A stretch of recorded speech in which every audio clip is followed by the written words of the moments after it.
Welcome and good morning to Mike Ferry TV. Okay, we have been talking nonstop for almost 12 months on why every good agent like yourself has to recommit and or learn how to and or understand that the only way to make the money you want to make in the real estate business today is to list property.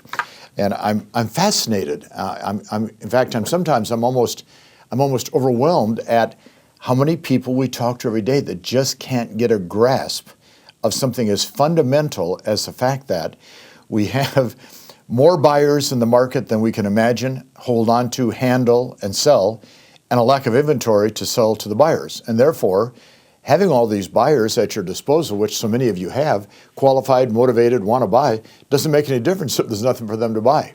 So all the smart people, and I'm counting you as being one of the smart people, is a person that is thinking nonstop about how do I develop the habit, how do I develop the routine, how do I get into this mindset that listing property is the name of the game. Watch, it is hard work to list property. Anybody that tells you it's not is lying to you. It's hard work to do the things you have to do, but the payoff is so much better, so much bigger, so much stronger, and so much more in your favor.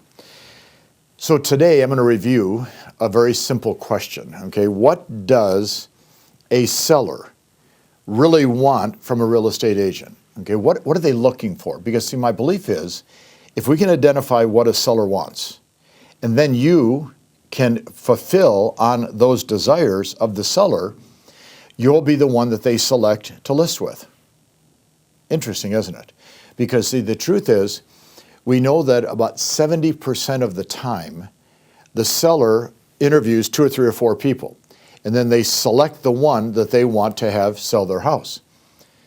30% of the time, the great agents go into the house and decide or select the sellers they want to list.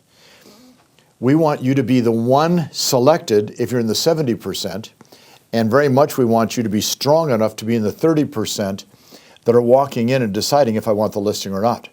But it starts with the premise of what does the seller really want from you and I? If we're going to list homes, what are their expectations? And I think if we understand their expectations, we can then deliver on them. So let's go through a rather tedious and long list. This is one Mike Ferry TV that I believe you'll want to watch every single day until the next one comes out, okay?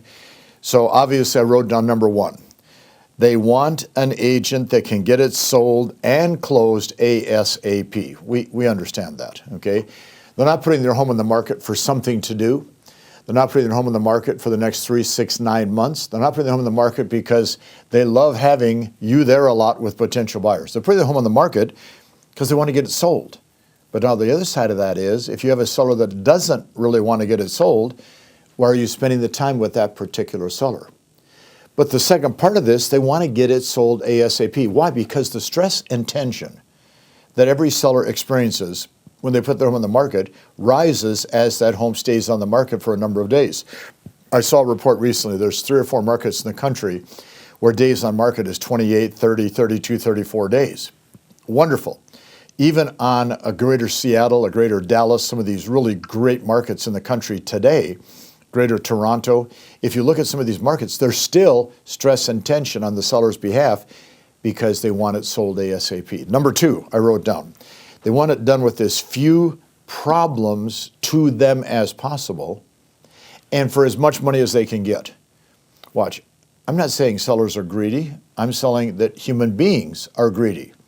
We all want to get the most money possible for whatever it is, or the most value, or pay the least we can pay for that value we receive. That is called normal common sense, human nature. So besides getting it sold and closed ASAP, they don't want to deal with problems. That is our job. We're being paid a commission to handle the transaction. So they don't want us coming to them and saying, here's the problem, what are we going to do? They want to get it closed and they want to get as much money as they can. The first 2 points you understand, but here's point number 3. They want our expertise to tell them what it takes to get the property sold. Now I want you to think about this. Do you have the expertise? And I'm going to assume that you do. Do you have the expertise? And if you don't have it, you can get it. okay, by going to our trainings, our seminars, our workshops, studying our materials. I mean, it's there for you. Do you have the expertise to tell them what it takes to get the property sold? If they say to you, what are you going to do to get the home sold? Do you give them one of those looks? That doesn't work. Remember, every seller wants to know, what is it going to sell for? How long is it going to take to sell? And what are you going to do to get it sold? They're paying for expertise. Biggest challenge in real estate today is the lack of expertise in selling, in market conditions, and basic understanding of real estate. That's our problem as an industry, right there. If we can solve that problem, we can list property. Number 4, they want an agent that will value their opinion and listen to their concerns. Now, I didn't say they want an agent that's going to do everything the seller says, because we can't. We won't. We shouldn't, okay? Watch. But we want a seller, the seller wants an agent who values their opinion. We're going to listen to them. That doesn't mean we say that what you're telling me, Mr. Seller, is what I'm going to do. The seller says, well, aren't you going to hold an open house? You know, we want to smile and listen and say, well, that is a consideration. But with all the things I'm doing, that's low on the totem pole for effectiveness. But they want us to listen to their concerns. If you don't know what to say, you can't listen to what their concerns are. If you don't know what to ask, you're not going to hear their concerns, okay? I wrote down number 5. They want an agent who will tell them the truth even when they don't want to hear it. They don't want to hear the truth about the condition of the house, the location, the price, the terms. They don't want to hear the truth. Watch, we all live in our own little fantasy world as to what a property is worth. They don't want to hear the truth, but they really do want an agent that will tell them the truth even though they don't want to hear it. Watch, I want to hear the truth, and they back up and don't want to listen, but the truth is they want to hear the truth. I wrote down next, they want a salesperson, not a friend. You know, and I've said this to you guys and gals for years. This absolute nonsensical belief system that you walk into the house and spend 10, 15, 20 minutes building rapport, creating a relationship. In today's society, with everything being sped up 1,000 times over 10, 20 years ago, they don't want to build rapport. They want to know, can you get the job done? Okay? And I hear this all the time. Well, you know, my sellers and I became such dear friends. They already have their own friends. They have their own family. They don't need a new friend. They want a professional real estate salesperson. I wrote down next, they want an agent they can feel a strong level of trust with. Okay? That's an interesting concept. Years and years ago, one of the sales trainers used to say all the time, the seller has to like you, love you, and trust you. I used to say, that's absurd. They have to like you, love you, and trust you. Half the time they don't like you. You don't like them. Big deal. That has nothing to do with getting the home sold. They have to love you. Love you? I mean, really? The seller's going to love the agent. You're going to love the seller? They have to like you, love you, and trust you. They don't trust you, period. However, what I wrote down is this. They want an agent they can feel a level of trust with because the agent is always going to underpromise and overdeliver. They're going to do the things they say. They have a clear path for how to get a listing sold once they take it. They trust that what you're saying is true and honest. Is it true and honest? I wrote down next. They want an agent who they know has their best interests and concerns foremost in the agent's mind. Okay? Now, I'm going to say something which will bother a lot of you, and I'm okay if you're bothered. If you want to send me a nasty email, go ahead. My only concern is you, period. I've lasted 42 years because I am completely obsessed with my concern for helping an agent, a manager, a broker succeed. That is what I do this for. I am here to serve you, to help you become better. Now you'll say, what a bunch of crap that is. You just want to make a lot of money. Right. I want to make a lot of money. And how do I make a lot of money? By helping you make a lot of money. My concern is to help you become the best you can become. Does your seller see that concern in your mind, in your words, on your face, in your body language, that you really are concerned about only one thing? How do I help that seller get this home sold?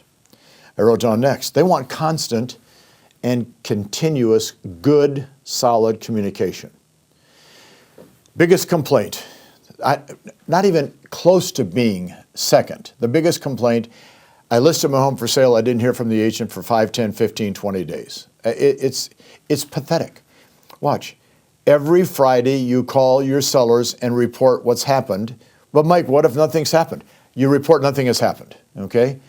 We had no showings again this week. I wanted you to be aware of the fact that nobody has an interest at this time, and it's probably because of the price. All right, we had 3 showings this week and no offers. It's probably because of the price. We have 2 people that have called, so they're going to be showing in the next week. I'll report to you what happens. They want to know because why? They're nervous, they're stressed, they're tense, wondering what is happening with their property. I wrote down next, they want an agent who understands the market better than anybody else.